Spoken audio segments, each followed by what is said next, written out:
بسم اللہ الرحمن الرحیم۔ محترم ناظرین السلام علیکم۔ حضرت ابن عمر فرماتے ہیں کہ اگر میں یہ حدیث شریف حضور صلی اللہ علیہ وآلہ وسلم سے ایک دو بار سنتا تو بیان نہ کرتا، لیکن میں نے اس حدیث شریف کو حضور صلی اللہ علیہ وآلہ وسلم سے 7 بار سے زیادہ سنا ہے۔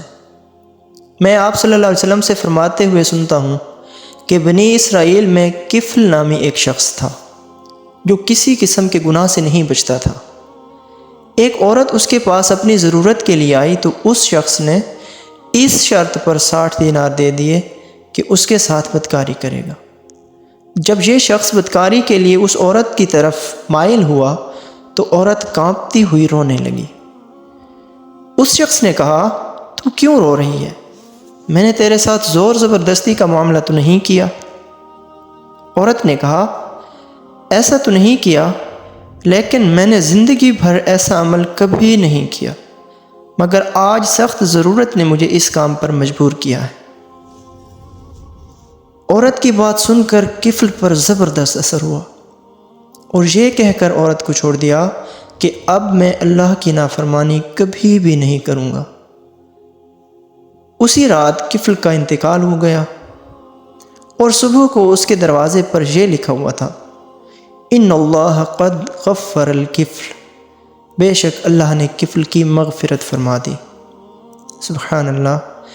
ناظرین، اندازہ لگائیں کہ وہ اتنا گناہ گار تھا کہ کوئی بھی گناہ نہیں چھوڑتا تھا، لیکن جب وہ اللہ سے ڈر گیا اور اس نے سچے دل سے توبہ فرما کر لی تو اللہ تعالیٰ نے اسے معاف فرما دیا۔ حدیث پاک ہے نا، التائب من الذنب کمن لا ذنب لہ، کہ جب بندہ توبہ کرتا ہے تو وہ ایسے ہو جاتا ہے جیسے اس نے گناہ کیا ہی نہیں ہے۔ اور قرآن مجید کی آیت ہے، وَمَن يَتَّقِ اللَّهَ يَجْعَل لَّهُ مَخْرَجًا، کہ جب بندہ اللہ کے سامنے کھڑا ہونے سے ڈر جاتا ہے نا تو اللہ تعالیٰ اس کے لیے مغفرت کی راہ نکال ہی لیتا ہے۔ بس اس کی رحمت کو بہانا چاہیے، وہ معاف فرما دیتا ہے، وہ بڑا کریم ہے، بڑا رحیم ہے۔ لیکن ہمیں چاہیے کہ ہم گناہ پر ڈٹ نہ جائیں۔ غلطی شیطان سے بھی ہوئی تھی اور غلطی حضرت آدم علیہ السلام سے بھی ہوئی تھی۔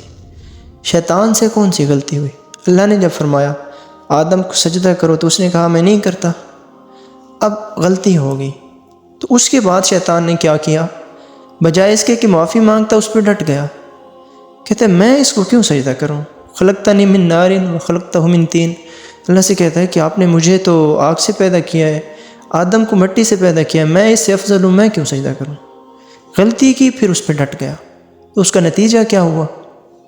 جہنم کی آگ کا ایندھن بنے گا اور تمام تر انسانیت کی، اللہ کی رسولوں کی اس پر لعنت ہے اور ہمیشہ رہے گی۔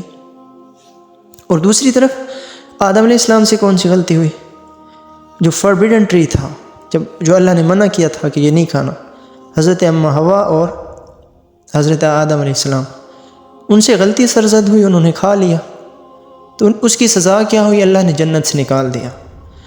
اب انہوں نے یہ نہیں کیا کہ اس پہ ڈٹ جاتے کہ کیا ہو گیا ہے، ایک بار کھا لیا ہے، تو ایسا ہرگز نہیں تھا، بلکہ انہوں نے اللہ سے معافی مانگی، یا اللہ ہم سے غلطی ہو گئی، ہمیں معاف فرما۔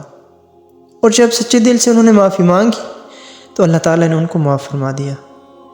بے شک وہ غفور رحیم ہے۔ قرآن مجید میں ہی ہے 24 پارہ میں کہ لا تقنطوا من رحمت اللہ ان اللہ یغفر الذنوب جميعا انہ هو الغفور الرحیم، کہ ہمیں اللہ کی رحمت سے کبھی بھی مایوس نہیں ہونا چاہیے، وہ ہمارے گناہوں کو معاف فرما دے گا، بے شک وہ بڑا غفور رحیم ہے۔